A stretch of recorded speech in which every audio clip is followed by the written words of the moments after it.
누가복음 6장 이제 39절에서 49절까지 말씀인데요. 누가복음 6장의 이제 마지막 부분이에요. 이 말씀이 어디에 속한 말씀인가 하면 우리 누가복음이 평지수훈이라 그랬죠. 평지수훈이요. 이 평지수훈에서 세 부분이 있었는데 단원으로 보면 두 단원이 있었어요. 첫째 단원이 사복과 사화에 관한 단원을 말씀드렸고, 두 번째 단원이 두 부분으로 나눠져요. 두 번째 단원이. 그래서 지난주에 첫 번째 부분이 원수를 사랑하고 선대하며 자비를 베풀어라. 이 부분이 이제 첫 번째 부분이었고, 오늘은 그 두 번째 부분이에요. 평지수훈적 그 사도의 특징과 또 산상수훈에 관한 부분이에요. 그래서 우선 이 평지수훈, 그러한 그 수준의 사도들에게 하시는 말씀을 우리 한번 보겠습니다. 39절부터예요. 또 비유로 말씀하시되, 거기 비유라는 데다가 동그라미를 좀 쳐놓으세요. 예수님이 어떤 말씀을 하실 때 이 비유로 하실 때가 있어요. 왜 비유로 하시는지를 우리가 이제 알아볼 필요가 있어요. 지금부터 오늘 지금 말씀하시는 것은 이분이 비유로 지금 말씀하시는 거예요. 소경을 인도할 수 있느냐? 둘이 다 구덩이에 빠지지 아니하겠느냐? 소경에다가 줄을 그으시고, 그 다음에 둘이 다 구덩이에다가 또 줄을 그으세요. 40절입니다. 제자가 그 선생보다 높지 못하나 무릇 온전케 된 자는 그 선생과 같으리라. 어찌하여 형제의 눈 속에 있는 티는 보고 내 눈 속에 있는 들보는 깨닫지 못하느냐. 거기에 제자의 선생, 거기다 줄을 그어놓고요. 그 다음에 티에다 줄 것이고 들보에다 줄 것이고, 그 이제 특별한 단어들이 거기 있어요. 42절입니다. 너는 내 눈 속에 있는 들보를 보지 못하면서 어찌하여 형제에게 말하기를 형제여 나로 내 눈 속에 있는 티를 빼게 하라 할 수 있느냐. 외식하는 자여, 거기다 줄을 또 그으세요. 예수님이 쓰시는 특별한 그 표현들이에요. 먼저 내 눈 속에서 들보를 빼어라. 그 후에야 내가 밝히 보고 형제의 눈 속에 있는 티를 빼리라. 못된 열매 맺는 좋은 나무가 없고, 거기다 지금 못된 열매에다 줄 긋고 좋은 나무에다가 또 줄 그으세요. 좋은 열매를 맺는 못된 나무가 없느니라. 거기다 좋은 열매, 못된 나무 이렇게 줄 것이고, 나무는 각각 그 열매로 아나니 열매에다 줄 것이고, 가시나무에서 무화과를 또는 찔레에서 포도를 따지 못하느니라. 선한 사람은 거기다 줄 것이고 마음에 쌓은 선에서 선을 내고 거기다 마음에다 줄 것이요.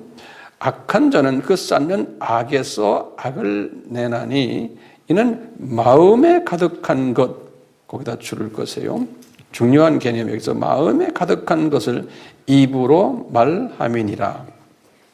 46절입니다.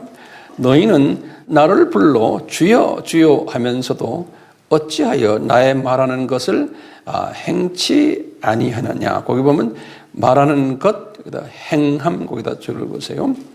내게 나와 내 말을 듣고 행하는 자마다, 중요한다. 듣고 그 다음에 행함, 거기다 줄을 보세요. 듣고 행하는 자마다 누구와 같은 것을 너희에게 보이리라. 집을 짓되 깊이 파고 주초를 반석 위에 놓은 사람과 같으니까 반석에다 또 줄을 그으시고, 큰 물이 나서 탕류가 줄을 또 그으시고, 그 집에 부딪히되 잘 지은 영고로 능히 요동케 못하였거니와 듣고 행치 아니하는 자에다 또 줄을 그으시고, 주초 없이 흙 흙 위에라 그래. 흙 위에. 거기다 좀 동그라미를 쳐놓으세요. 흙.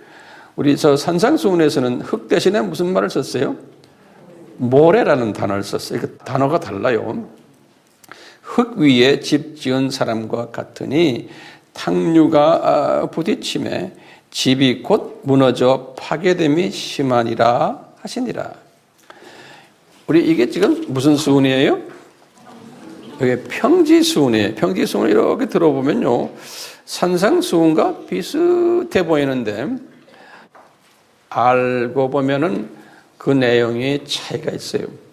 그래서 그동안 우리가 이제 지난 시간에도 그랬고, 이 평지수훈과 이 상산수훈을 비교하는 일들을 우리가 많이 했어요. 오늘 말씀을 하기 전에 우리 지난 시간의 말씀 속에서 이 평지수훈을 잘하는 사람들에게 복을 내리신다 그러셨어요. 그래서 이제 어떤 복이냐? 35절부터 쭉 38절까지 보면 지난주에 너의 상이 클 것이고 지극히 높으신 이 아들이 되며 또 후이 되어서 누르고 흔들어서 넘치도록 복을 주겠다는 거예요. 이 세상 복을. 이것이 평지수훈을 마치시면서 예수님이 약속하신 거예요. 이 평지수훈 수준의 제자들은 이런 복들을 약속하셨는데 이런 복들은 이 세상 복이다라는 말씀 드렸어요. 그러니까 이분들은 이 세상에서 이런 스타일로 살면은 이 세상 사람들에게 이제 인정받고 또 귀하게 여김받고 사람들이 볼 때 참 멋있는 크리스찬이다. 원수도 사랑하고 겉으로 보면 참 경건한 사람으로 보이고 종교적인 성령 충만한 사랑으로 보인다는 거예요.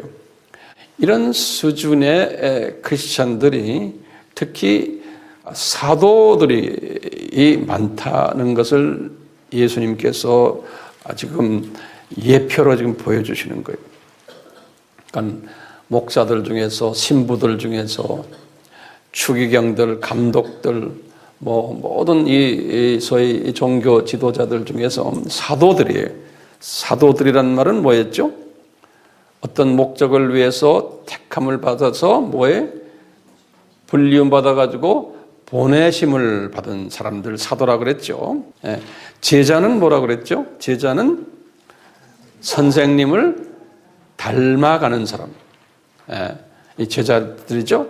그러니까 이 사도라는 이름을 가진 사람들, 또 제자라는 이름을 가진 사람들인데 평지수훈적 사도들, 평지수훈적 제자들이 있을 것을 지금 이 누가복음 본문에서 예수님이 예언하시는 거예요. 제자들에게 가르쳐주는 거예요. 이런 사람들이 많을 거다. 그러니까 보이는 이 세상에서 경건하게 보이고 참 실력 있어 보이고 목회자로서 또는 성직자로서 그런 분들 로마 가톨릭이나 정교회도 많았고 우리 개신교회도 상당히 많은 거예요. 그런 분들 많아야 되는 거예요. 왜냐하면 예수님이 지금 다 이렇게 말씀하셨기 때문에.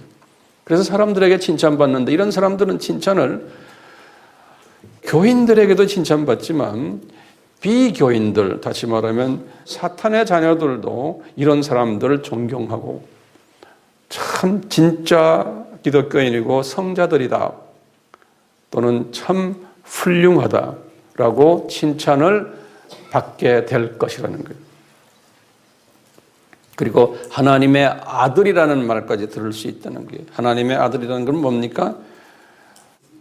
유업을 받는 사람들. 그러니까 저 사람들이야말로 이 세상에서도 존경받고 유업을 받지만 저 세상 가서도 굉장한 유업을 받을 사람들로 그렇게 사람들이 이야기하는, 예수님이 이런 사람들 많을 거라는 거예요. 과거 2000년 우리 기독교 역사를 보면 이런 사람들이 굉장히 많았어요. 그러니까 이런 사람들을 보고는 대부분의 세상 사람들이나 대부분의 기독교인들이 이런 사람들을 진짜 주님이 사랑하는 사람들이라고 본 거예요. 그런데 예수님께서는 지금 이 12 제자들을 선택하셔서 평지에서 이 말씀하시고는 그 당시에 평지에는 12분들만 계신 게 아니고 다른 제자들도 많았다 그랬죠. 그렇죠? 그런데 눈을 누구한테 뜨고서 열심히 했다고 그랬어요? 12명을 응시하시면서 하셨다. 기억나시죠? 이 말씀하시고는 이걸로 끝나시면 되는데 예수님께서 이 12분만 다시 데리고 산으로 올라가신 거예요. 12분만 데리고 산으로 올라가셔서 산상수훈을 말씀해 주신 거예요. 이미 평지에서 다 말씀하셨는데 평지의 내용과 훨씬 업그레이드된 수훈을, 산상수훈을, 양도 많아요. 그래서 마태복음 5장, 6장, 7장에서 말씀하신 산상수훈을. 그러면서 이분들에게 얘들아, 내가 너희들에게 평지수훈 가르쳐줬지? 평지수훈을 하는 사람들 복 있는 사람들이야. 그런데 이제 내가 평지수훈에 말한 그 복은 그거는 그냥 낮은 레벨의 복이고 이 세상 레벨의 복이고 진짜 저 세상에서까지 이 세상에서도 복 받지만 저 세상에까지 받는 복은 내가 지금부터 말해줄게. 그것이죠. 이제 예수님이 팔복을 말씀하시는 게. 저쪽 평지수원에서는 무슨 복이 몇 개였어요? 사복이었어요. 기억나시죠?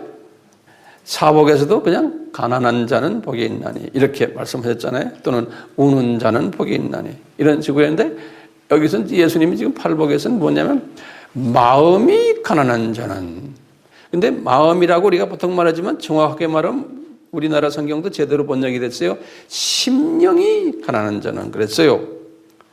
그래서 the poor in spirit 그랬어요. 이 poor가 뭡니까? 원어로 무슨 푸터코스 기억나요? 푸터코스 아주 절대 poor예요. 푸터코스 in 토 그래서 스피릿을 뭐라고 했어요? 푸뉴마 그랬어요. 푸뉴마가 뭡니까?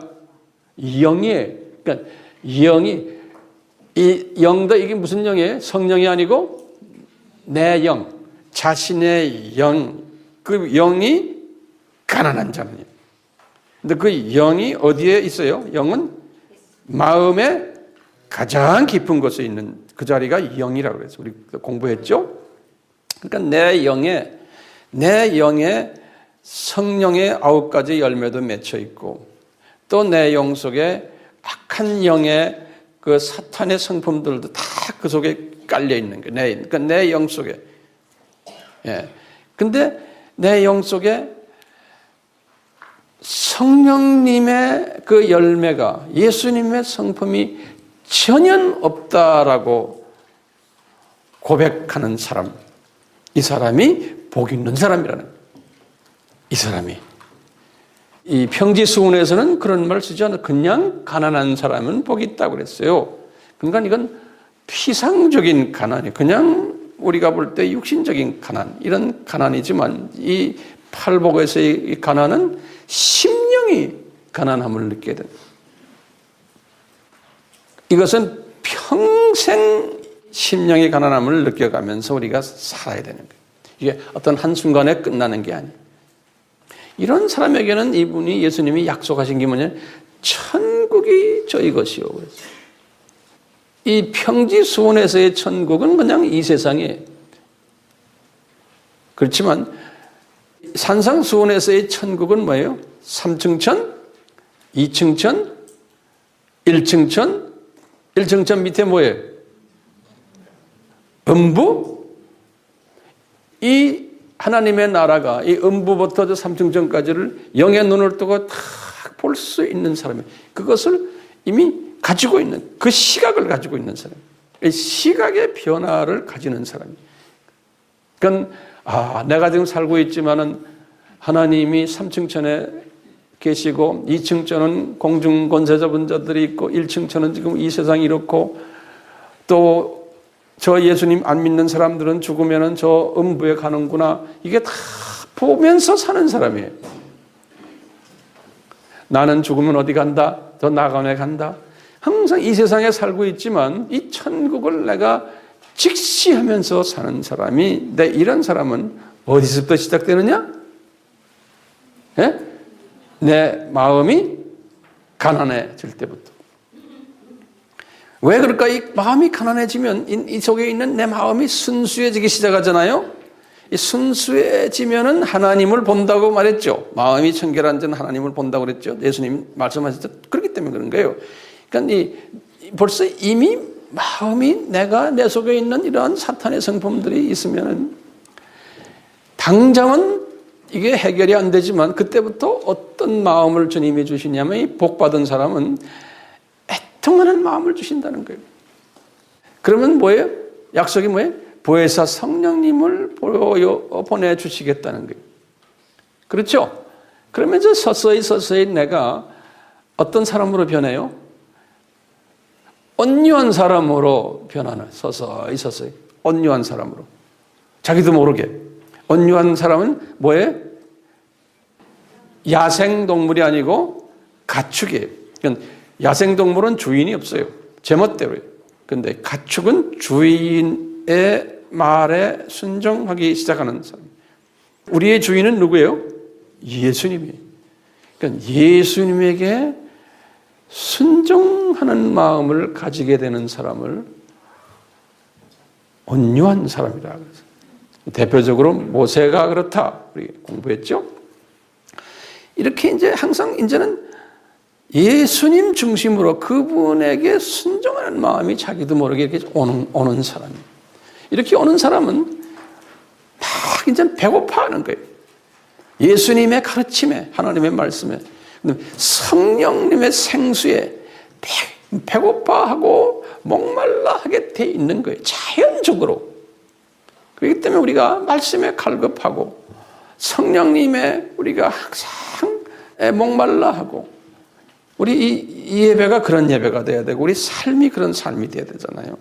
그래서 우리가 예배 시작하면서 성령님의 그 생수의 흐름을 우리가 이렇게 기다리고, 그 다음에 지금 말씀으로서 내가 이 나의 배고픔을 체험받고, 이렇게 하다 보면은 이것이 계속적으로 일어나다 보면 마음이 더 가난해지고 더 애통하게 되고 더 온유한 자가 되고 더 배고파하고, 끝없이 이 사이클이 우리 삶 속에서 일어나는 거예요. 이렇게 사이클에서 일어나면 그 열매가 긍휼한 마음이 들어오고, 모든 사람을 다 긍휼한 마음으로, 저 사람 왜 저러지? 몰라서 그래. 아직 어려서 그래. 저 사람 왜 나한테 이렇게 불편하게 하지? 몰라서 그래. 어려서 그래. 내가 감싸줄 수 있는 마음이 들어오는 거예요. 불쌍한 마음이 몰라서 그래. 얼마나 단수가 센 사람이 되는 거예요. 에? 누가 나한테 탁 뭐라 그럴 때 같이 덤벼드는 사람은 아직도 단수가 낮은 사람이에요. 그렇죠? 그러니까 내 뺨을 치면 오른뺨도 치면 왼뺨 갖다 대고, 걷어달라 그러면 속옷까지 주고, 이런 사람으로 자기도 모르게 이렇게 변해간다는 거예요. 자기도 모르게. 그러려면 이 팔복의 사람이 되면, 그렇게 되면 마음이 청결해지면서 하나님을 보는 시각의 변화가 오게 되고, 그러다 보니까 화평케 하는 사람이 되고, 수직적인 화평이란 건 전도와 선교예요. 이런 사람들이 전도를 할 때 악령이 쫓겨나게 되어 있는 거예요. 그리고는 수평적인 화평도 자연스럽게 하게 되고, 하나님의 백성들에게. 그러면서 주님께서는 이런 사람 되면은 교만하지 말아라고 항상 또 핍박을 허락하십니다. 이런 사람들이 될 때마다 예수님의 이름을 외치는 사람들이니까 꼭 핍박을 허락하신다. 그런데 이 핍박을 허락할 때마다 너희들 즐거워하고 뭐 하라고 그랬어요? 기뻐하라. 하늘의 상이 뒤따른다는 거예요. 그러니까 이 상은 뭐냐? 이 세상에서의 상이 아니고 저 세상에서의 상이 따른다. 아까 우리 평지수원의 사람들은 이 세상에서 인정받는데, 이 산상수원의 사람은 저 세상에, 하늘에서, 그래서 하나님이 인정해주고 상이 클 거라. 그러면서 그러는 거예요. 선지자들이 과거에 우리 선지서 배웠잖아요. 선지자들이 요 모습으로 살다가 다 나한테 왔단다 그러시는 거예요. 우리가 선지서에서 봤지만 선지자들의 모습이 뭐였어요? 선지자들이 한계. 하나님의 자녀들이 우상을 섬기니까 그 우상을 섬기지 말아라. 너희들 우상 그렇게 계속 섬기면 바벨론을 내가 불러서 아수르를 불러서 또 누구를 불러서 혼쭐 낼 거다. 이런 말씀을 하게 한 분들이 선지자들이에요. 근데 선지자들의 말을 안 듣고는 하나님의 백성들이 그 선지자를 나중에 다 돌로 쳐 죽이거나 이랬다는 거예요. 똑같이 오늘날 우리도 그 패턴으로 지금 우리가 이 세상은 지금 이렇게 돌아가지만 이 시각을 이 선지자적 시각, 이 팔복에서 말씀하시는 이런 시각으로 우리가 사는 사람들은 그 예수님 이름 외에는 구원이 없다라고 외치고 타종교는 구원이 없다라고 외치면 지금 우리는 미움을 받고 핍박을 받고 소외당하고 지금 우리가 그런 시대에 살고 있어요. 그 소외는 두 군데서 와요. 세상 사람들에게서도 오지만 그보다 더 심하게 하나님의 자녀라고 외치는 이 평지수은의 사람들에게서 오게 돼 있고 지금 그렇게 오고 있어요.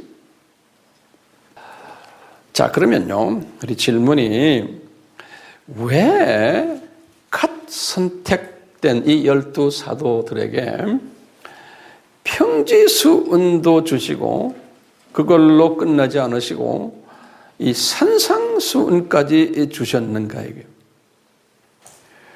그 목적은요, 이제 이분들이 12 사도들이 이제 좀 있으면은 이제 예루살렘 교회를 개척하고는 이제는 로마 제국을 복음화를 해야 되는 사람들이.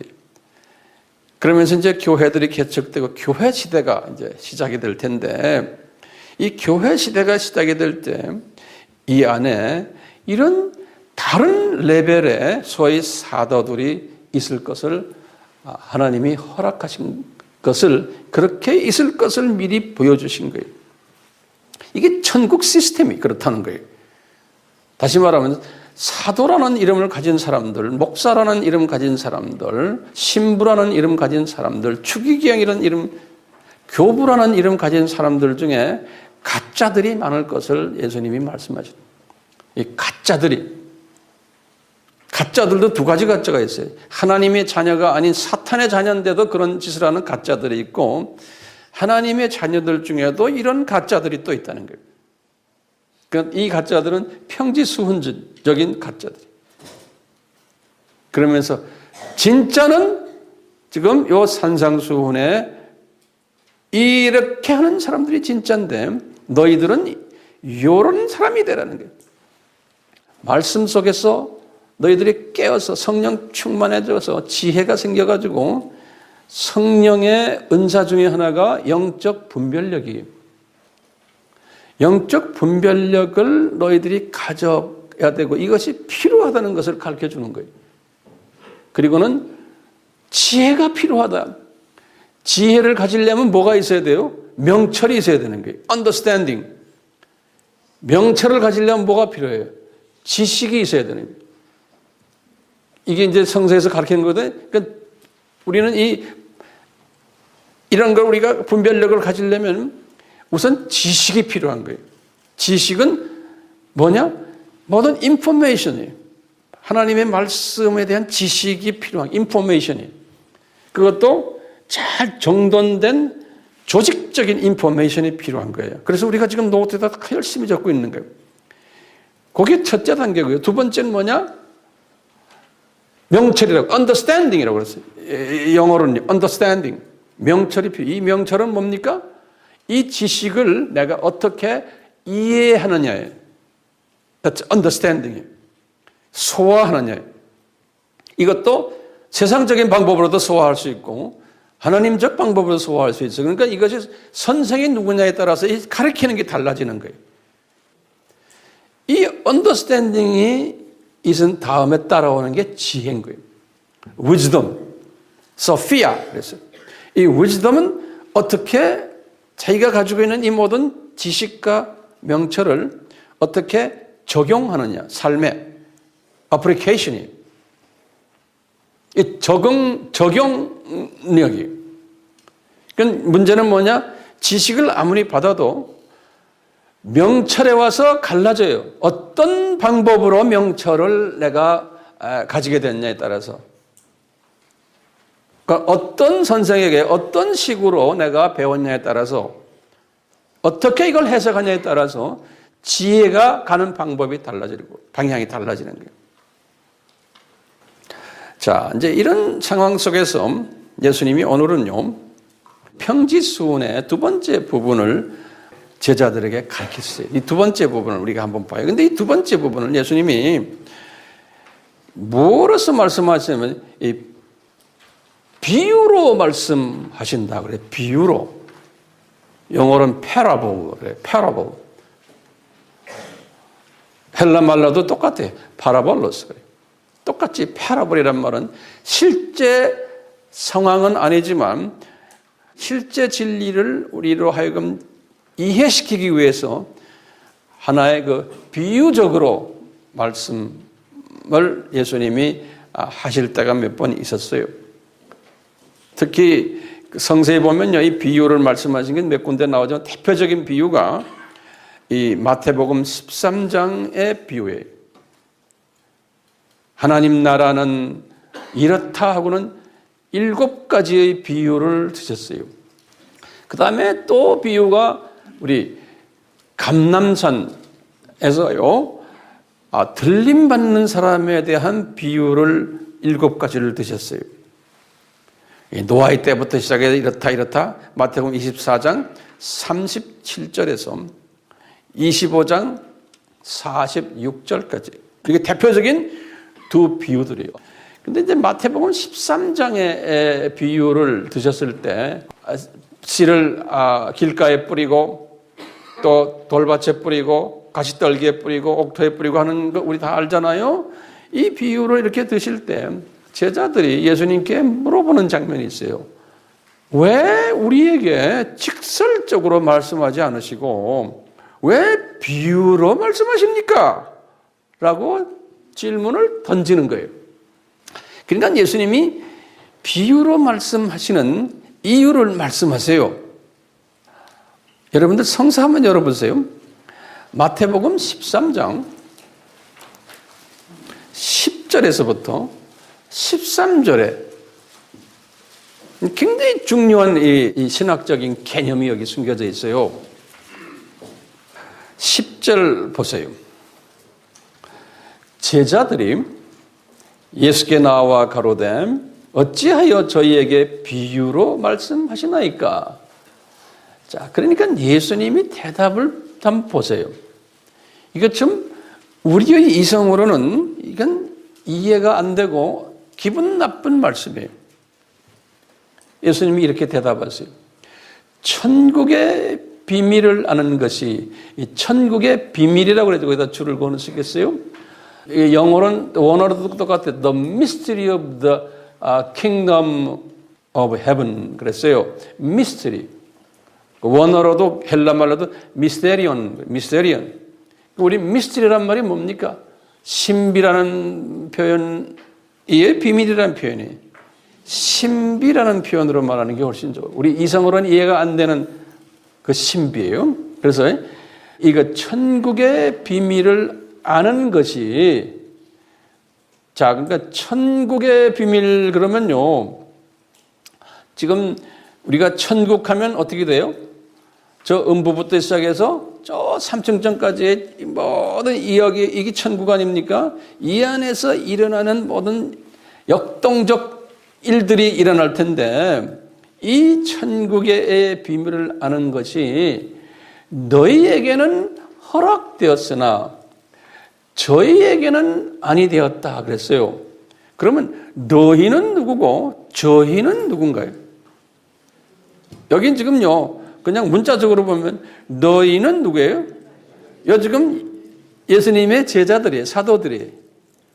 알겠죠? 그러니까 여기 산상수훈적 그런 사도들이에요. 그런데 저희에게는 할 땐 저희는 누구냐? 지금 그냥 문자적으로 딱 보면은 지금 유대인들 중에서도 그 바리새인들, 또 누구예요? 서기관들, 또 누구예요? 사두개인들, 열성당들, 이 소위 하나님을 사랑하는 사람들인데 알고 보면 예수님의 정체성을 부인하는 사람들이에요. 그렇죠? 저희가 이런 사람들에게는, 우리 신약에 와서 그런 사람들은 뭐냐? 교회는 다니고 성경 잘 알고 뭐 다 잘 알아요. 뭐 잘 아는데 예수님의 정체성에 대해서는 희미한 사람들이요. 그게 바리새인들, 또 서기관들, 이 모든 구약의 그 이름난 그런 사람들로 보면 되는 거예요. 하나님의 자녀들인데 눈이 예수님을 보는 눈이 애꾸 눈인 거예요. 눈이 소경, 그래서 소경이란 말 쓴 거예요. 소경이란 건 지금 그냥 영적인 소경은 뭐냐면 예수가 누구냐 아니냐 그걸 가지고 따지는 거예요. 특히 유대인들과의 관계에 있었어요. 그 사람들은 하나님 다 사랑해요. 성부 하나님 사랑하고요. 그런데 예수님에 대해서는 소경인 거예요. 우리가 지금 교회 다니는 사람들이요, 뭐 아는 것만큼 뭐 들은 풍월도 많은데 예수님에 대해 정체성에 대해서는 희미하고, 들은 풍월, 그 사람 우리를 위해서 죽으신 분이 이 정도 수준이지, 기독론을 하려면은 삼위일체론에 정확해야 되는 거예요. 이 삼위일체 부분이 약한 거다. 그 오늘날 기독교인들이 전 세계가 똑같아요. 그렇게 교회를 열심히 다니고 수십 년을 다녀도 교회에서 이걸 또 가르치질 않는 거예요. 왜? 선생이라는 사람도 소경이요. 이런 사람이 많을 것을 오늘 주님이 말씀하세요. 자, 그래서 이제 비유로 말씀하는 이유는 이런 말씀하시는 거예요. 12절 보세요. 무릇 있는 자는 받아 넉넉하게 애되되 무릇 없는 자는 그 있는 것도 빼앗기리라. 이런 말씀을 딱 하시는 거예요. 다시 말하면요, 너희들은 하나님의 나라를 보는 시각이 이미 이렇게 멀티 시각이 돼서 시각이 있어서 이제 너희들은 이런 시각을 가진 산상수훈적 제자들이기 때문에 이 천국의 신비를 너희들 더 많이 집어넣어 주겠다는 게 너희들에게. 그런데 그런 시각이 아닌 이 유대인들은 이 천국의 신비를 조금 갖고 있는 것도 다 뺏어버리겠다는 거예요. 그러면서 그러는 거예요. 13절에 보면 그러므로 내가 저희에게 비유로 말하기는 저희가 보아도 보지 못하며 들어도 듣지 못하며 깨닫지 못함이라. 그러면서 이사야의 예언을 또 딱 해주는 거예요. 다시 말하면요, 깨닫는다는 건 누굴 깨닫는다는 거예요? 예수님이요. 그러니까 기독론이요, 삼위일체요. 여기에 대해서 들은 풍월했는데 희미하게 깨닫고 있고 그것까지도 뺏어 버리시겠다는 거예요. 예수님께서 누굴 위해서? 요 특수 제자들을 위해서. 왜요? 왜 이 사람들에게 이 부분을 많이 주려고 그래요? 이 사람들은 예수의 이름을 체계적으로 깨닫고 취업하고 그 예수와 만나서 이것을 로마 제국을 향해서 전파하는 사람들이요. 나머지 분들은 그냥 이 세상에 살다가 주님 나라에 갈 사람들이고, 복음이란 건 예수님이에요. 우리 로마서 1장에 그랬죠. 복음이란 뭐냐? 복음은 이미 창세전에 예수님을 준비해가지고 그분이 이 세상에 오셔서 죽으시고 부활하시고 그 사건이 복음이라는 거예요. 그래서 그걸 믿는 자가 하나님의 자녀가 되는 이 복음은 예수님이 중심이 되어 있는 거예요. 그러니까 예수님에 대해서 철저하게 우리가 모르면은 그냥 단순한 그런 개념을 가진 사람들에게는 이 신비한 천국의 신비를 주질 않겠다는 거예요. 줘야 쓸데없다는 거예요. 줘놔도 우리 나중에 뭐라고 그랬냐면 개나 돼지처럼 그 중요한 걸 모른다는 거예요. 발로 차버린다는 거예요. 그러니까 예수님이 그렇기 때문에 내가 비유로 말한다는 거예요. 이 평지수훈적 그 신앙심을 가진 사람들은, 사람 중심인, 이 세상 중심인 사람들은 이런 문장을 딱 보고는요, 너무나 이건 좀 심하셨다. 비인격적이다, 비인간적이다, 비이성적이다. 어떻게 사랑이 많으신 분이 어떻게 이런 말씀하실까? 그렇게 말하는 사람들 많아요, 적어요? 많아요. 많아야 돼요, 적어야 돼요? 많아야 되는 거예요, 이런 사람들이. 이 산상주훈적 제자가 된 사람들은 이 하나님의 이 주권을 인정하는 사람이에요. 이분이 주권적으로 이런 시스템을 만드셨구나라는 걸. 이것을 믿지 않는 대부분의 크리스찬들은, 평지수훈적인 크리스찬들은 이런 하나님의 메시지를, 성서 말씀을 이 수준으로 보지 않고 성서 해석도 육신적 수준으로 해요. 윤리적 수준으로 해석을 해요. 도덕적 수준, 이성적 수준 또는 지적 수준이에요. 더 나아가서 이 사회복음적 수준으로 또는 인간적 수준으로 또는 인권적 수준으로, 이 저차원적 수준이 이 세상적 수준으로 해석을 하고 신학을 그렇게 발전시키는 거예요. 그러니까 대부분의 교회는 이 수준에 머물러 있어요. 이것이 나쁘다는 게 아니에요. 이런 수준의 사람들이 기독교계에는 많아야 되는 거예요. 왜? 저쪽 세계는 어떤 세계예요? 계층사회예요. 하나님의 백성 중에 이런 사람들이 많아야 되는 거예요. 이 수준에 있는 사람들. 그러니까 이 수준에 있는 사람들은 이 수준에 있다가 나중에 주님을 만나게 하는 거예요. 그러니까 이 수준에 있는 사람들, 조금 알려고 하는 사람, 예정적인 측면에 이 사람은 이 수준에서 있다가 데려가야 되겠다 하는 사람에게는 조금 알려고 할 때 뺏어버린다는 거예요, 주님께서. 자, 거기다 좀 적으세요. 지난 2000년 기독교 역사 속에서 1세기부터 시작해서 오늘날까지 소위 사도라고 하는 사람들이 상당히 많았어요.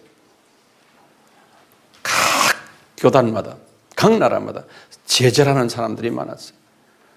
또는 로마 가톨릭에서는 교황들이 꽤 많았어요.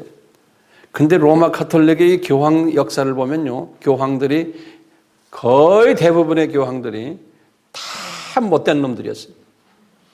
살인자들이고 도둑놈들 많았고 서로 죽이고 살리고 하고, 겉으로는 그렇게 보이는데 다 엄청히 나쁜 교황들이 엄청나. 여러분들 웹에 들어가나 어디 보면 제가 가지고 있는 거기에 대한 책들이 많은데 보면요, 교황의 그 역사들이 쫙 있는 걸 보면 지저분한 놈들 엄청나게 많았어요. 그런데 말이 다 교황들이. 오늘날 교황도 보세요. 거룩해 보이지만 종교 다원주의. 불교도 구원받고 무슬림도 우리 형제들이고, 다 모든 사람들은 그런 사람 보면 그렇게 좋아해요. 홀리 파더, 홀리 파더. 홀리 파더란 말 아세요? 그렇게 인정받아요. 로마 가톨릭만이 아니에요. 그 밑에 있는 추기경들도 마찬가지들이고요. 그 안이 사기꾼들로 꽉 차 있어요. 오늘날도 마찬가지예요. 이 로마 가톨릭의 바티칸이 썩어 있는 건요, 그리스 정교회나 러시아 정교회나 이 모든 애굽 정교회들 다 이 가운 입고 뭐 높은 놈들 다 썩었어요. 우리 개신교도 마찬가지예요. 교단에 무슨 비숍이다, 감독이다, 총회장이다, 신학자들이다, 기독교 역사를 보면요, 오늘날도 마찬가지예요. 목사들, 심지어 선교사들, 이 안에 제대로 된 사람들이 많지가 않은 거예요. 많지 않아야 되는 것이 성서적이요, 비서성서적이요? 많지 않아야 되는 거예요. 많으면 안 되는 거예요. 겉모양은 깨끗하게 보이고 경건하게 보이지만 수준이 그 안에 아예 사탄의 자녀들도 많고 안 그러면 소위 하나님의 자녀지만 지성과 인성, 감성 이 수준에만 있지 영성이 없는 사람들이 많이 일어날 것을 과거 2000년 역사 속에서 보여준 거예요. 일어날 것을 예수님이 오늘 본문 속에서도 말씀하셨고요. 그러니까 평지수훈적 사도들이 대다수고 이런 사람들이 많이 일어날 것을 주님께서 오늘 말씀 속에서 보여주는 거예요. 그러니까 우리가 지금 내가 이런 말씀 전하는 게 뭡니까? 우리로 하여금 성서적 분별력이 필요하기 때문에 그러는 거예요. 성서적 분별력이. 근데 이것이 하나님이 이렇게 디자인하신 것을 말씀하니, 그러니까 이 지금 평지수훈이나 산상수훈은 예수님이 디자인하셔가지고 예언하시는 이야기거든요. 그건 예수님의 예언서들이에요. 그러니까 이것이 우리의 상식으로는 이해가 안 되는 거예요. 왜 예수님이 프리 디자인하셔서 이런 시스템이 될 것을 제자들에게 가르치시는 거예요. 그런데 지금 이 특별 제자들이 된 이분들이 잘나서 지금 이런 것을 지금 배우고 있는 것도 아니에요. 그렇죠? 이건 그러니까 우리가 어떤 이야기를 해야 돼요? 이건 전적인 하나님의 주권석에서 섭리석에서 일어나는 은혜구나. 이렇게밖에 해석이 안 되는 거예요.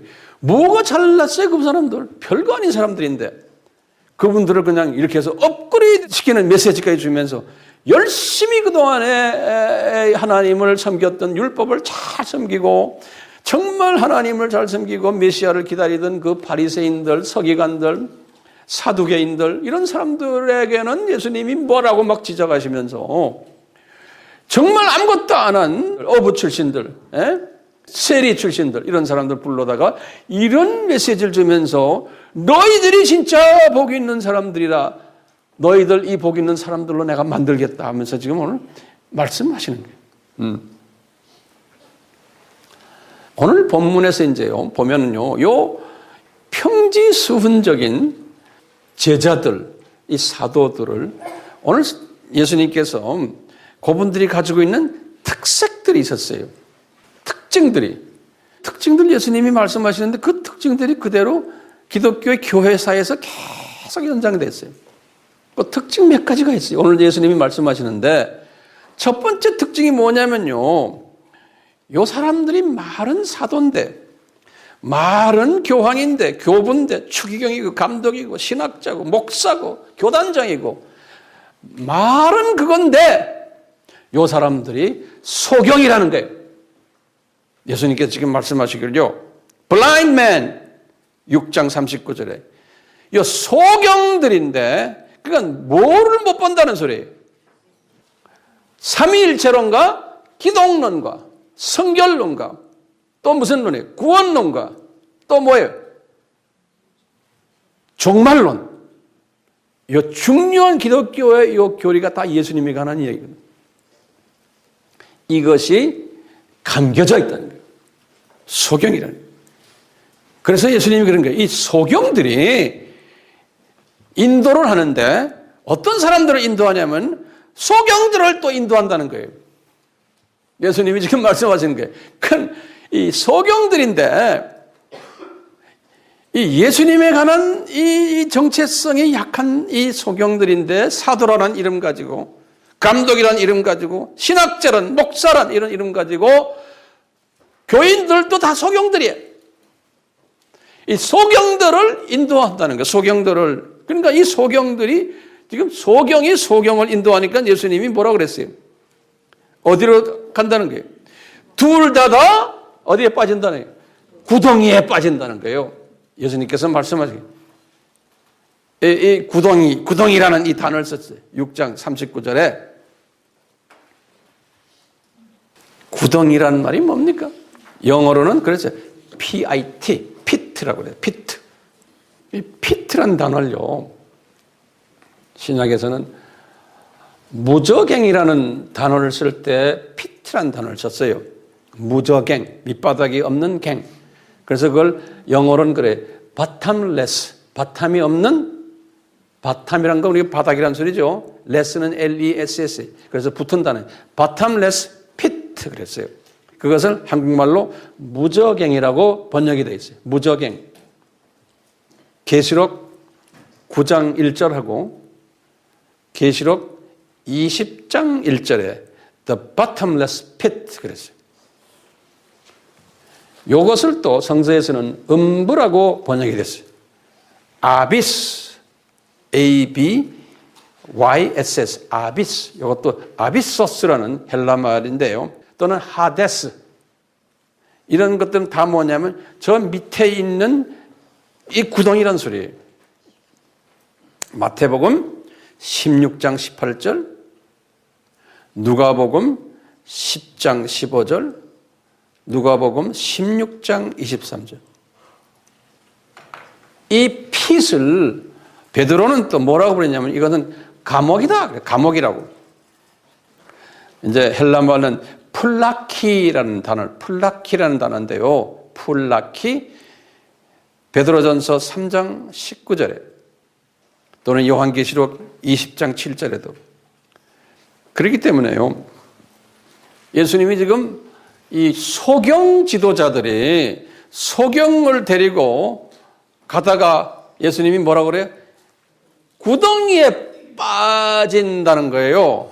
그러면 이게 이제 우리가 이것을 두 가지로, 두 측면으로 해석할 수 있어요. 한 측면은 뭐냐?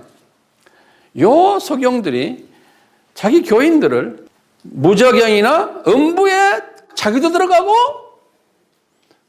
이 양반들도 같이 들어간다는 거예요. 이렇게 우리가 이런 사람들도 있는 거예요. 우리가 뭐 과거를 다 잊어버리더라도 지금 오늘날도 이 종교 다원주의를 가리키는 이 많은 교계의 지도자들이, 신학자들이 교인들을 데리고 어디를 가는 거예요? 지금 이 동네로 지금 내려가고 있는 거예요. 그렇죠? 그게 보이세요? 예수님이 그렇게 할 거라 그랬고요. 과거에도 그랬지만 지금 이 예수님의 이 지금 재림이 가까운 때는 이것이 더 심할 것을 예수님께서 감남전설교에서 말씀하셨어요. 마태복음 24장 23절부터 28절에 보면 심지어는 택함 받은 자들까지도 종교다원주의에 빠지게끔 만들어가지고 죽은 시체가 된다고 말씀했어요. 지금 우리가 그런 때 살고 있어요. 그런 일들이 일어나야 돼요? 안 일어나야 돼요? 일어나야 돼요. 예수님이 다 예언하신 거예요. 또 한 가지는요, 이제 같은 이야기지만 이걸 우리가 조금 좀 좋게 보는 이야기예요. 뭐냐? 마태복음 12장 11절에 예수님이 하신 말씀이 양 한 마리가 안식일에 구덩이에 빠졌는데 그러면서 예수님이 안식일 이야기 하다가 안식일에 내가 이런 양을 내가 끄집어내야 되지 않냐. 그러면 유대인들은 안식일을 범한다 이제 하시면서 예수님이 내가 안식일의 주인이라는 말씀하세요. 예. 다시 말하면요. 구덩이에 들어간 그 양을 끄집어내는 일도 예수님이 하신다고 볼 수 있는 거예요. 그러니까 그 실족한 사람들을 끄집어내는 일도 우리가 할 수 있다는 거예요. 그러니까 우리의 사명이 뭐예요? 그 빠진 사람들을, 구덩이에 지금 빠진 사람들을 끄집어내는 일을 해야 되겠죠? 내가 직접 가르치기도 하고 들어간 사람들을 우리가 메시지를 전하거나 또는 전도하거나 또는 당신들 이렇게 공부하십시오.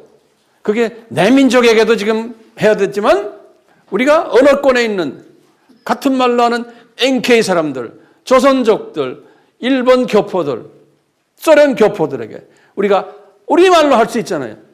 해야 되는 거예요. 그 안에 그런 사람들이 너무나 많은 거예요. 자, 첫째 특징이 뭐라고 그랬어요? 평지 이 제자들의, 평지 사도들의 이 소경이 많다는 거예요. 두 번째 특징은요, 누가복음 6장 40절에 말씀하셨어요. 요 사람들은, 요 소경들은 선생이 될 수가 없다는 거예요. 선생이. 그런데 선생질을 한다 그랬어요. 왜 선생이 될 수 없어요? 지금 구별을 지금 뭐로 구별해요? 이런 소경이냐 아니냐, 선생이냐 아니냐, 뭐로 구별해요? 지금 예수님이 구별하는 건 팔복으로 구별을 시키는 거예요. 팔복으로. 팔복의 사람이냐 아니냐예요. 그러니까 팔복의 그것을 하다 보면 내가 시각의 변화가 오기 시작하는 거예요.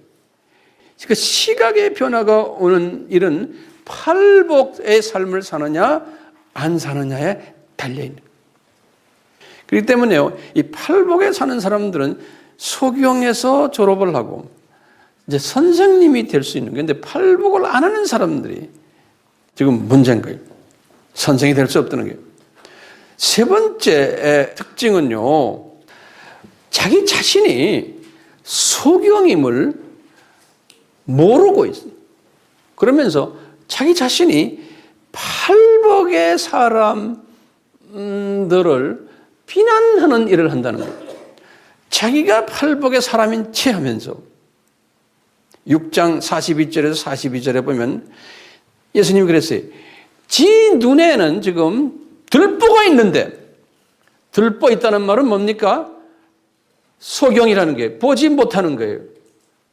눈을 가려놨어요. 그런데 들보 있는데 이 말은 뭐냐? 시각이 없는 사람이에요. 왜 시각이 없어요? 마음에 사탄의 성품들이 가득 차 있기 때문에 이 영의 눈이 떠여지지가 않는 거예요. 그런데 스스로 영의 눈이 떴다고 생각하는 사람들이, 그러니까 인간적으로 보면 떠 있는 사람 같아요. 아주 나이스한 사람이에요. 인간적으로는. 그런데 이제 영성이 없는 사람이에요. 저 세계를 못 보는 사람이에요. 이 세상 이야기만 하는 거예요. 이 세상에서 복 받으시오. 사람 이 세상에서 윤리적으로 잘 사십시오. 이 메시지만 전하지 교인들에게 저 세상 이야기는 안 하는 사람이에요. 선생인데, 제자인데.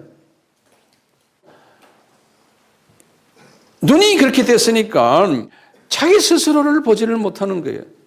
그래가지고 들보가 가득 차 있어서, 그러면서 요 티눈이 있는, 이 하나님이 생각할 때는 티눈이 있는 사람이야. 이 산상수훈의 제자들이야. 그런 사람들을 비난한다는 거예요. 너무 마음이 좁아, 저 사람들. 너무 극단주의야. 너무 성령파들이야. 너무 열심이야. 이렇게 막 비난을 한다는 거예요. 누가 이런 말해요? 예수님이 그렇게 지금 말씀하시는 거예요. 그래서 예수님께서는 이런 사람들을 외식하는 자라 그런 거예요. 외식하는 자. 이 평지수훈에서는 지금 외식하는 자를, 이런 사람들을 보고요. 산상수훈에서는 한 단계 업그레이드 해가지고 외식하는 자는 인 거예요. 니네들 겉으로는 이렇게 성스러운 사람들 같은데, 종교의식이 강한데, 겉으로는 그런데 구제 열심히 하고, 기도 열심히 하고, 금식 열심히 하는데, 다 네 영광을 위해서 하는 사람들을 외식하는 자라고 예수님께서 지금 여기 산상수훈에서는 이렇게 말씀하셨어요. 그래서 이제 세 번째 특징이 있는 사람들은 지금 자기가 소경임을 깨닫지 못하고 진짜 눈뜬 사람들을 비난하는 그러한 특징이 있다는 거예요. 네 번째 특징이 뭐냐면요, 6장 43절에서 45절에 예수님이 이런 말씀을 하세요. 이 사람들은 알고 보면 이 마음속에 쓴뿌리로 가득 차 있는 사람들이라는 거예요. 그러니까 사탄의 성품들로 질투심이 많고 미움이 있고, 겉으로는 없어 보이지만 이 안에 보면은 성령님의 열매 받는 이런 것들로 차 있는 거예요. 겉으로 보면 어떤 사람들은 참 젠틀맨이고, 어떤 사람 보면 참 법을 잘 지키고 하는데 그 안에 예수님을 중심으로 하는 성품이 없는 거예요. 자기 중심적인 사람들. 타 종교에도 그런 사람들 많아요. 그렇기 때문에 예수님이 그런 거예요. 이런 사람들은 입을 열면은 예수 이야기를 해야 되는데 입을 열면은 딴 이야기를 한다는 거예요. 악한 것이 나온다는 말은 비예수님적인 이야기가 나온다는 거예요. 세상적인 이야기가 나오고. 그러니까 좋은 열매를 맺을 수가 없다는 거예요. 이 열매라는 것은 항상 우리 기독교에서는 예수 중심인 열매예요. 이 세상 중심인 열매가 아니에요. 여기서 차이가 나는 거예요. 그게 네 번째 특색이고요.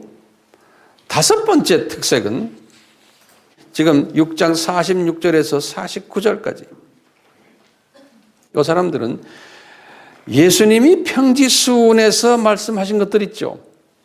이런 말씀하신 그것도 알고 보면 듣긴 들었지만 행하지를 않는다는 거예요.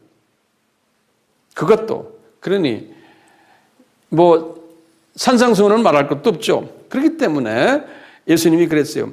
요 분들은 반석 위에다가 집을 지은 사람들이 아니라는 거예요. 이 반석은 누굽니까? 예수님이에요. 예수님 위에다, 다시 말해 기독론 위에다가, 삼위일체론 위에다가 집을 지은 게 아니고 이 사람들은 흙 위에다가 집을 지은 사람이라는 거예요. 흙 위에다가. 도대체 흙 위가 뭡니까? 흙은요, 우리 성서에서는 사람을 흙이라고 그래요. 우리 아담 지을 때 흙으로 지었잖아요. 그렇죠? 그래서 예수님께서 원어로 헬라 말로 흙을 게라고 그래요. 게라고 이렇게 표현하는데요. 그 흙 위에다가 지었는데 흙은 탕류가 올 때, 그러니까요, 탕류란 거는 폭우죠. 그냥 확 센 물결이죠. 탕류. 그것이 올 때, 다시 말하면 고난이나 삶 속에서 핍박이나 어려움이 오는 걸 때 이게 그 집이 무너진다는 거예요. collapse, 무너진다고 그랬어요. 예. 원어로는 핍토라는 단어를 썼는데 핍토. 여기 이제 보면 fall, 무너진다는 소리. 자, 그러면 이 흙을 우리가 어떻게 소화해야 되냐? 흙은 사람 중심인 것들이에요. 예를 들어서 우리가 예수님 중심이 아니고 반석 위에다 지은 게 아니고 하나님의 종들인데, 제자들인데 자기의 그 집을 어디다 지었냐면 조직에다 지은 거예요. 자기 권력에다가 지은 거예요. 자기 타이틀에다가 올려놨어. 어떤 사람들은 아카데믹 학위, 디그리, 학벌, 돈 위에다, 재물 위에다 지어놓고 또 명예 위에다가 지어놓고 어떤 분들은 그 우상들이죠. 뭐 여러 가지 있는 것 중에 인맥, 네트워킹, 사람과 함께 잘해야 돼. 또는 고향 사람들끼리 그걸 뭐라 그래요? 지연, 학연, 혈연 이런 데에다가 다 이게 집을 지은 사람들을 이야기하는 거예요. 그러니까 예수 안 믿는 사람들은 그렇게 해요. 당연히 그렇게 해야 돼요. 네트워킹 잘해야 돼요. 예수 믿는 사람들 중에서도 지금 평신도 이야기하는 거 아니에요? 지금 이게 사도들 놓고 이야기하는 거예요. 이 사람들인데 지금 평지수훈적 사도들이 예수님을 전한다 하지만 집을 짓는 게 어디다 지었냐? 반석 예수님 위에다 짓지 않고 흙 위에다가 지어놨다는 거예요. 이런 데에 지어가지고 하니까 이거 잘 지은 사람들은 인기가 있어요. 그리고 여기저기에서 뭐 초청도 많고 왜? 잘하니까 이런 거예요. 왜 그렇게 이런 거를 하는 사람이 훨씬 더 많기 때문에 그런 거예요. 기독교계 왜 대형교회가 되고 중형교회가 되는지 아세요? 대부분의 하나님의 백성들은 이 수준인 거예요. 그러니까요, 그렇게 해야지만 되는 거예요. 그러니까 이런 분들을 이런 식으로 목회하는 분들이 나쁜 게 아니에요. 왜 이런 백성이 하나님 나라에는 많기 때문에 이런 백성들을 관리하는 목회자와 신부들이 필요한 거예요. 주님의 계획 속에서 이런 사람들이 많이 필요한 거예요. 이런 하나님의 백성들을 목회하는 목회는 상당히 힘든 목회예요. 왜? 다들 어린아이들이야. 이 세상을 쳐다보고 왔는 사람들이거든요. 세상 쳐다보는 어린아이들을 목회하는 목회자가 자기도 또 세상 쳐다보고 있고, 그러니까 엄청나게 힘든 목회라는 거예요. 이런 목회하는 사람들이 대부분인데, 목회자들은 모이면 하나같이 말하는 게 있어요. 목회가 너무 힘들어 그런다고요. 그건 정서적이에요. 힘들어야 되는 거예요. 이런 사람들을 잘 관리하다가 나중에 다 하나님 나라로 올려보내는 그 중요한 일을 하고 있는 거예요. 그러니까 이렇게 어렵게 목회하는 목사님들을 위로해 주셔야 돼요. 아멘? 예. 이 5가지 특징 뭐였어요? 다시 한번 보면 소경이다, 선생이 될 수 없다, 외식하는 자로서 자기 들뽑아지 못하고 다른 사람의 티는 본다. 4번째는 쓴뿌리가 가득 차 있다. 그 다음에 뭐예요? 어디에다 집을 져요? 흙 위에다가 집을 짓는다. 이렇게 지금 예수님이 오늘 본문에서 말씀하시는 거예요. 그런데 주님께서 이 산상수훈에서 제일 먼저 나오는 팔복을 주시는데, 팔복을 주시려는 목적이 뭐예요? 시각의 변화를 유도하기 위해서 주신 것이 팔복이에요. 그렇기 때문에 이분이 팔복 말씀을 딱 하시고는 우리에게 하시는 말씀이, 너희들은 이 땅이라고, 이 땅의 소금이라는 거예요. 그리고는 그 다음에 이어서 이 세상의 빛이라는 거예요.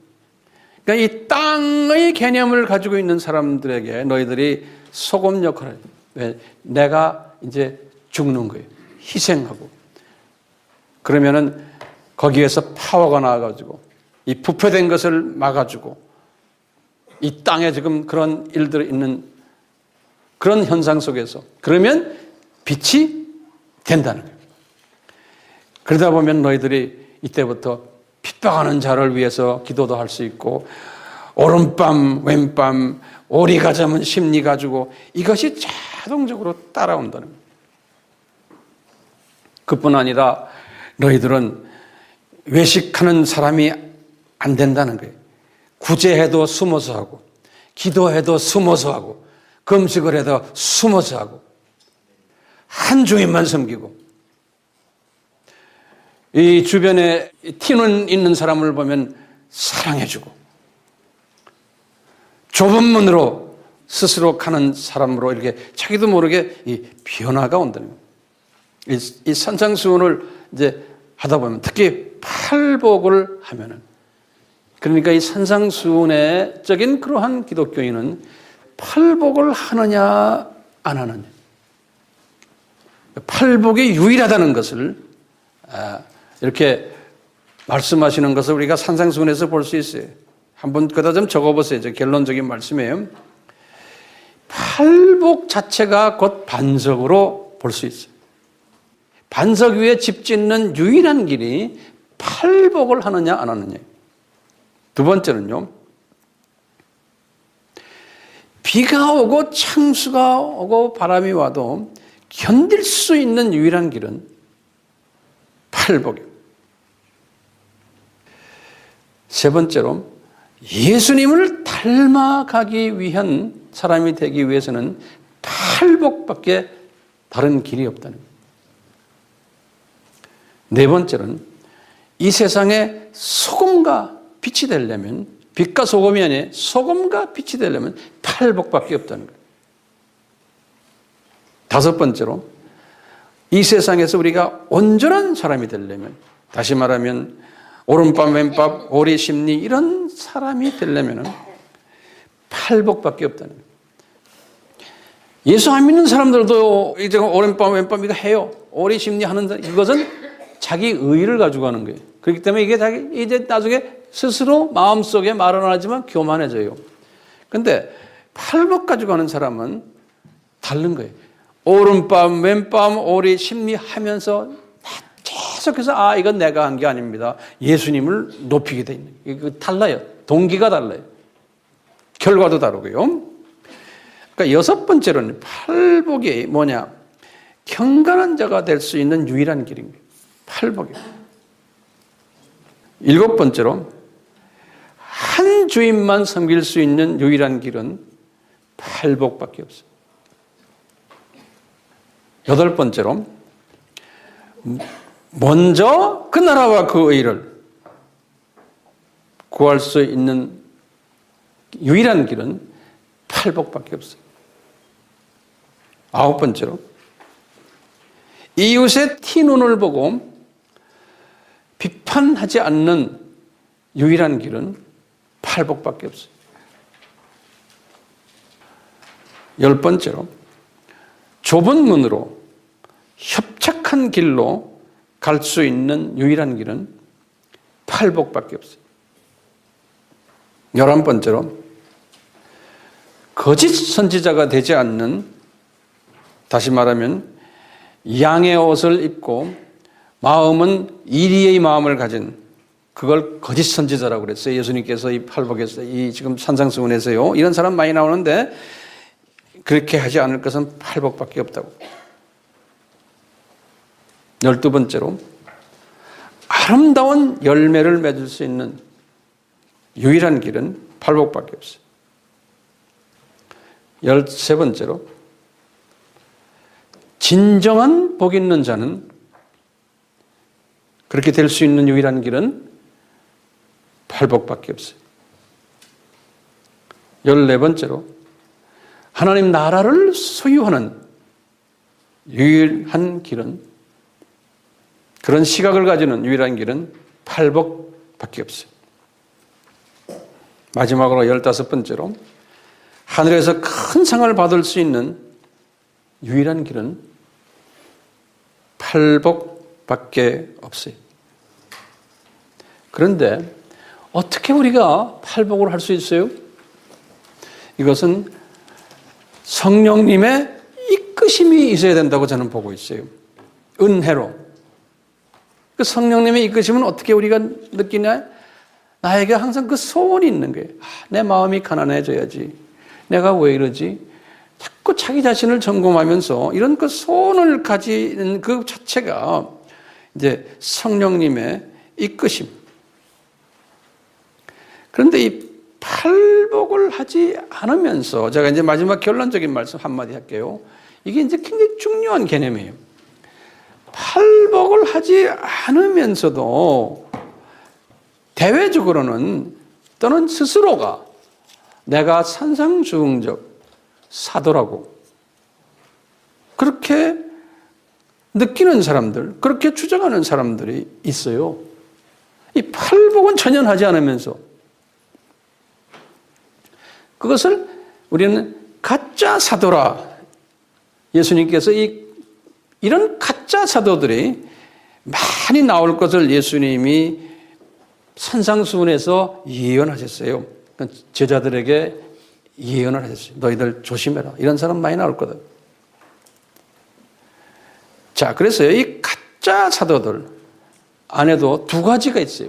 하나는 하나님의 자녀들 중에서 가짜 사도들이 있다는 거예요. 사도가 아닌데, 제자가 아닌데, 그 첫 번째 특징이 뭐냐?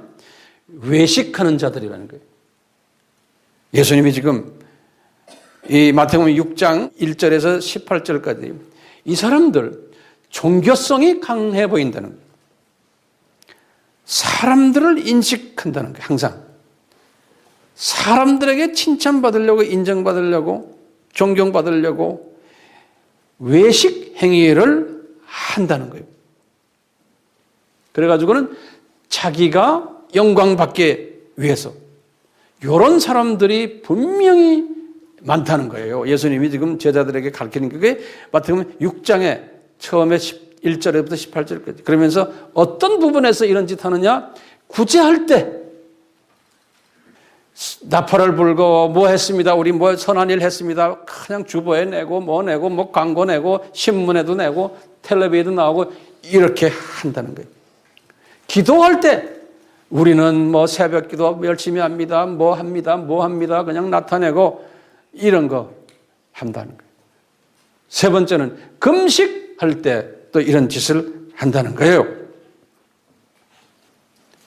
그러면서 예수님께서요, 이렇게 하면서 이 사람들은 어떤 짓을 하냐면 두 주인을 섬긴다는 거예요. 6장 19절에서 34절에 보면요, 돈 좋아하고 하나님도 좋아하고 양쪽을 다 한다는 거예요. 자, 이런 특징이 있고요. 또 가짜 사도들 중에 사탄의 자녀들도 있다는 거예요. 예수님이 7장에 와서는 그걸 강조를 해요. 사탄의 자녀들이 있는데 이 사람들을 거짓 선지자들이라고 딱 못을 박아놨어요. 이 사람들은 겉으로 보면은 양의 옷을 입고 있다는 거예요. 양처럼 보이고. 그런데 사도들이니까 지도자들 얘기하는 거예요. 그런데 속에는 노략질하는 일이라는 거예요. 그 실제는 일인데 그 마음이 중요해요. 그렇죠? 심령이 중요해요. 심령을 딱 들여다보니까 그 안에는 성령님이 안 계시고 악령이 있고 악령의 상품들이 있는 거예요. 그래서 이 노략질하는 일이라는 거예요. 딱 속을 들여다보니까. 그런데 이 노략질하는 일이는 어떤 짓을 하는 놈들인가? 예수님이 하신 말씀이 있어요. 요한복음 10장 10절에서부터 13절에 예수님이 하신 말씀이 있어요. 요 노략질하는 이들은 어떻게 하느냐? 첫 번째, 양을 늑탈한다 그랬어요.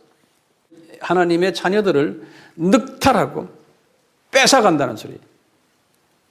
이 스네치 한다고 그래요. 다시금 누구한테 있는 거를 뺏어간다는 거예요. 그럼 우리가 좀 교회 성장을 위해서 타교회 교인들을 그냥 별난 수단을 다해서 뺏어가는 일들이 많이 하죠. 스네치 한다고 그랬어요. 두 번째 특징은 해친다 그랬어요. 이 이리들이 양을 해친다는 건 스캐터링 한다, 흩어버린다는 거예요. 양들이 도망가잖아요. 이리가 나타나면요. 예? 교인들을 흩어버리는 역할들 하고, 그 다음에 세 번째는요, 그 양들을 죽인다는 거예요. 잡아먹는다는 거예요. 네 번째는 그래서 죽이기만 하는 게 아니고 멸망시킨다, 디스트로이 시킨다고 그랬어요. 지옥 가게 만들어 놓는다. 이게 지금 교회 안에 들어와 있는 거짓 선지자들 중에서 겉으로는 양옷을 입었지만 이리의 마음을 가진 자들이 교회 안에 있을 거라는. 근데 이 사람들은 겉으로 보면은 산상수훈을 잘하는 사람들 같이 보이는 거예요. 근데 뭐가 빠진 거예요? 이분들이 가르침 속에서 뭐가 없는 거예요? 예수 그리스도의 그 본질이 빠져버린 거예요. 그것이 심하게 되면 종교 타원주의까지 가는 거예요. 지금 전 세계적으로 교회 안에서의 종교 타원주의를 이야기하는 교회들이 우리나라에도 상당히 많아요. 유명한 교회들도 거룩한 목사님들, 그걸 사람들이 좋아할 수밖에 없어요. 왜? 사람들은 좋아하게 돼 있어요. 그러니까 우리는 이런 영분별을 할 줄 알아야겠어요? 몰라야겠어요? 그러니까 이런 사람들을 산상수훈에서 예수님이 결론 내리기를 모래 위에다가 집을 지은 자들이라는 거예요. 여기는 모래, 샌드야, 샌드. 헬라 말로 제가 보니까 아모스라는 단어를 써요. 아모스, 모래. 그래서 비바람이 치고 이러면 모래는 흔적 없이 다 없어져 버려요. 여기에 우리가 속혀 넘어가면 안 된다는 것을 주님이 오늘 메시지에서 주시면서 이 제자들에게도 너희들 앞으로 교회 시대를 봐라, 2000년 교회 시대를 봐라. 이렇게 다양하게 소위 선지자라고 말하고 사도라고 말하지만 교회 안의 지도자지만 이런 다양한 문제 있는 사람들이 산재돼 가지고 안에서 복잡하게 교회 시대를 이끌어갈 것을 설명해 주시고는, 그러므로 이 예언적으로 말씀하신 얘들아, 너희들 교회의 지도자들아, 로마 제국을 보고 말하려면은 그 안에 이런 잡다한 가짜들이 많이 나올 텐데 분별력을 가지라는 거예요. 그리고는 삼위일체에 충실하고 기독론에 충실해라. 그러면서 300년, 400년 동안 이 문제 때문에 엄청난 교회가 어려움을 당하다가 이제 공의회를 통해서 이것이 정돈된 거 우리 알죠? 자, 우리는 어떻게 해야 돼요? 이게 남의 이야기 아니고 우리는 이것을 깨닫고 내 삶에 적용하면서 내가 이제 내 스스로도 이 복 있는 사람이 되어야 되고, 천국 시스템은 이러니까요, 주변에 이 가짜들에게서 상처를 입은 사람들 끄집어내야 되는 일도 해야 되고, 또 가짜에 들어가지 못하도록 우리가 인도해주는 일도 해야 되고, 지금 내 민족만이 아니고 지금 우리 말하는 우리 한국말로 하는 조선족들에게도 그 동네도 지금 복잡해요. 신학이. 코리아인들도 마찬가지. 일본에 있는 교포들도 마찬가지. 우리가 정돈시켜주는 일을 직접 간접으로 해야 되는 거예요. 거기다가 주님이 우리에게 지금 NK 주셨잖아요. NK들도요, 그동안에 중국에서 또 한국에 나와서 많은 메시지 듣고 기독교에 대한 메시지를 접한 사람들이 많은데, 이 사람들 보면 다 똑똑한 사람들이 돼가지고요, 북한에서 나온 사람은 다 똑똑한 사람들이에요. 주님께서 특별히 이 산상수훈적 사도 속에 주님이 기름 부은 사람들 분명히 그 안에 있어요. 이 사람들은 계속 기독교에 대한 질문을 가지게 돼 있어요. 복음이 좋다고 그래서 들어보고 예수님 이야기 다 하면 한국 교회 따 보니까 교회가 이게 썩은 게 보이는 거예요, 이 사람들 눈에. 그리고 목사들도 보니까 이게 다양하고, 괜찮은 사람도 있지만 못된 사람들 많고, 뭐 교회 안에 보니까 이 집사장단 이게 다 이 사람들이 지금 보고 있어. 이 갈등을 느끼고 있는 거예요. 이 사람들도 이 갈등을 느끼는 이 사람들에게 이제는 우리가 길을 잘 가이드해 주는 일을 해야 돼요, 안 해야 돼요? 그게 우리 사명이요. 왜 해야 돼요? 이 NK 사람들이 이 사명을 딱 받고 깨달으면 이 사람들 가만히 놔둬도요, 언제 북한이 열리면 북한에 들어가서 사도 바울 같은 사람들, 그 안에서 디모데 같은 사람들, 바나바 같은 사람들이 돼가지고 그 민족 복음화는 그분들이 하게 되니 우리 못해요. 요 촉매 역할을 우리가 해야지요. 네? 우리 같이 기도합시다. 예수님, 사도 바울이 순교 1년 전에 디모데에게 부탁하신 말씀 기억납니다. 디모데야, 너 그리스도 안에서 은혜 속에서 강건해지고, 너 그동안에 나한테 배운 이 모든 하나님의 말씀을 충성된 사람들에게 부탁하고, 또 이 충성된 사람들이 이것을 받아서 다른 사람을 잘 가르치는 사람들에게 또 전하게 되어 있다. 이게 제자 훈련이다. 디모데후서 2장 1절에서부터 6절까지 말씀하시면서, 그렇기 때문에 디모데야, 너는 군인 정신을 가져라. 운동선수의 정신을 가져라. 이 농부의 이 정신을 가져라. 이 말씀이 우리를 떠나지 않게 해 주십니다. 주님, 우리에게 주신 이 모든 주님의 장차 이 사도들, 이런 마음으로 저희들이 섬기기를 간절히 소원합니다. 주님, 우리에게 이 충성된 사람들을 보내주시옵소서. 또 우리가 충성된 사람이 되기를 간절히 소원합니다. 이 은혜를 우리에게 베풀어 주시옵소서.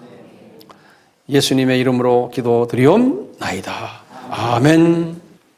지금 이 시간은 우리 주 예수 그리스도의 무한하신 은혜와 하나님 아버지의 극진하신 사랑하심과 성령님의 끊임없이 가르쳐 주심과 깨닫게 하심과 순종케 하심이 우리 모두에게 항상 있기를 축원하옵나이다. 아멘.